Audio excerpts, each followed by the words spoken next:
ভারত সেবাশ্রম সংঘের দিলীপ মহারাজকে আমি শ্রদ্ধা করি। উনি সেক্রেটারি মহারাজ, উনি সব প্রোগ্রামে আমাদের আসেন।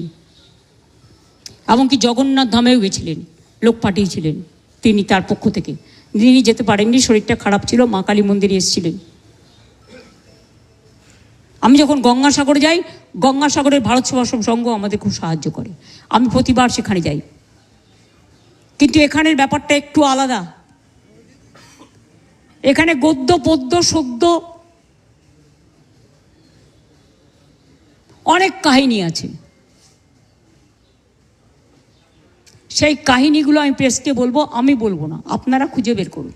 আমি আপনাদের পরিষ্কার বলছি, সাম্প্রতিক সিচুয়েশন নিয়ে আমি এমএলএদের সকলে, হিন্দু মুসলিম বোথ সাইডেড, আমি ওপিনিয়ন শুনলাম। আমার সাথে আমার চিফ সেক্রেটারি মনোজ পন্ত ছিলেন, রাজীব ডিজি ছিলেন এবং আমাদের ডিএম ছিলেন, আরও অনেকেই ছিলেন, জেলা পরিষদের সভাধিপতি সহ। আমরা সাম্প্রতিক পরিস্থিতি নিয়ে একটা আলোচনা করলাম।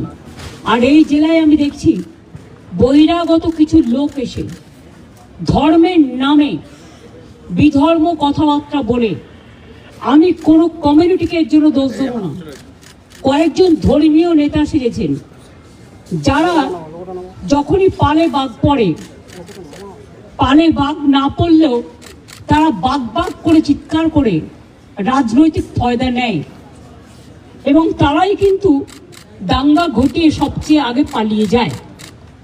এই শত্রুদের গৃহশত্রু, মানে যারা জেলার শত্রু, বাংলার শত্রু, আমি কাউকে শত্রু বলে মনে করি না, সবাই আমার মিত্র, কিন্তু দাঙ্গা যারা লাগায় তাদের আমি মিত্র বলে মনে করি না।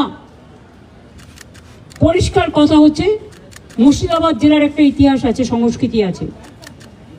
একসময় মুর্শিদাবাদ জেলা, আপনারা জানেন, বাংলার রাজধানী ছিল।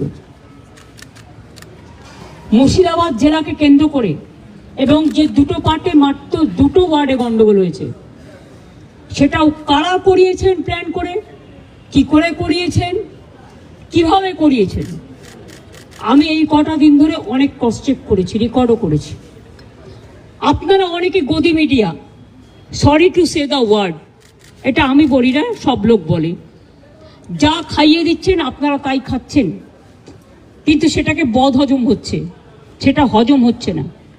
এটা কিন্তু মানুষে মানুষে বিভাজন হচ্ছে। দুটি তিনটে লোক আছে যারা এই গন্ডগোল পাকাচ্ছে, তারা নাকি বিরাট বিরাট ধর্ম নেতা, মানে ধর্মের নামে বিধর্মী নেতা, অনেক বড় বড় কথা বলেন। আর আর্থিক উৎস আমার মনে হয় বিজেপির নেতাদের জিজ্ঞেস করবেন, তারাই বলে দেবে। আমি পরিষ্কার বলছি,